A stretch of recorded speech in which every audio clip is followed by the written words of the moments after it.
हिते सॻियूं press club ते जीए सिंध पोरियत संगत जे अॻुवाणनि एहतजाज कयो आहे। धारी आबादकारी ऐं जेको आहे सिंधियुनि खे नौकरियुनि मां बरतरफ़ करण ख़िलाफ़ अचो त उन्हनि सां ॻाल्हि ॿोल कयूं त संदनि छा चवणु आहे। सिंधी माण्हुनि खे फैक्ट्रियुनि मुख़्तलिफ़ फैक्ट्रियुनि मां निकाली ॾेई उन्हनि सां माटोली मां वारो सलूक कयो थो वञे। जीअं सिंध पोरियत संगत जे मरकज़ी सॾ ते असां सॻियूं प्रेस क्लब जे ॾाढो एहतजाज रखियो आहे। असां आला क़यादत खां इहा घुर कयूं था त सिंधी माण्हुनि जी जेकी 15 साल पहिरियां पघार हुई मुक़ररु उहा ई अॼु बि उन्हनि खे ॾिनी पई वञे। असां घुर कयूं था त हेॾे महांगाई जे दौर में 400 रुपया ॾियारीअ ते केर बि गुज़र सफ़र पंहिंजो न पियो करे सघे। असां घुर कयूं था त कम से कम मुंहिंजी जेकी ॾियारी आहे उहो 1000 रुपया मुक़ररु कई वञे ऐं जेके उतां जा बिल्डर्स आहिनि फैक्ट्रियुनि जा मालिक आहिनि उनखे जेको आहे सो पंहिंजे कानून मुताबिक़ मुतवजो करायो वञे त हुनखे उहो पघारूं ॾियनि। जेकॾहिं न त असां पूरी सिंध में मुसलसिल एहतजाज कंदासीं।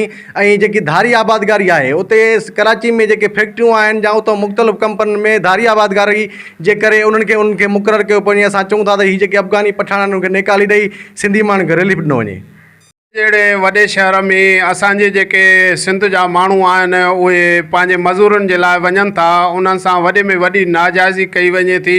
जेका हिन दौर में 350 ऐं 400 रुपया ॾियारी थी महांगाईअ जे दौर में मिले, उन्हनि जा भाड़ा किरावा या उन्हनि जो पंहिंजो ख़र्चु जंहिं हिसाब मुताबिक़ हुननि खे कुल 5000 बचे थी। वॾे में वॾी नाइंसाफ़ी आला ऑफिसरनि खां असां घुर था कयूं त बराए महिरबानी करे मज़ूर तबिके ते नज़र कई वञे। ॿी सूरत में मज़ूरनि वीचारनि जा बचा बुखुनि ते ऐं तकलीफ़ुनि में आहिनि। असां आला ऑफिसरनि खां इहा घुर था कयूं। जीअं सिंध पोरियत संगत जे सॾ ते असां हिते पहुता आहियूं प्रेस क्लब ते कामिर नासिक जे जीअं असांखे घुराए तीअं असां पहुची विया आहियूं।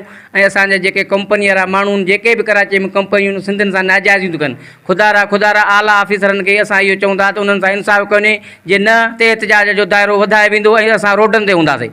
सॾ ते एहतजाज रखियो वियो आहे ऐं असां आला ऑफिसरनि खे घुर था कयूं त जेके सिंधियुनि खे फैक्ट्रियुनि मां इन्हनि मां निकाली ॾेई करे ऐं गैर मामूली जेके माण्हू रखिया विया आहिनि उन्हनि खे निकाली ॾेई उते सिंधी रखिया वञनि ऐं उन्हनि जूं पघारूं 1000 खां 1200 कई वञे जीअं उन्हनि जो पंहिंजा बचनि जो गुज़ारो सुठे नमूने सां थी सघे। इहा असां आला ऑफिसरनि सां घुर कयूं था। जीअं सिंध पोरियत संगत जे अॻुवाणनि जूं ॻाल्हियूं ॿुधियूं संदनि चवणु आहे त जेको फैक्ट्रियुनि में मज़दूरनि खे तमामु घटि मुआवज़ो ॾिनो पियो वञे जंहिंसां हुननि जो गुज़र सफ़र मुश्किल थी वियो आहे। ऐं हुननि जो संदनि चवणु हुयो त घटि में घटि जेको आहे मज़ूर जी 30,000 खां मथे तनख़्वाह कई वञे त जी उहो पंहिंजो घर जो गाॾो हलाए सघे।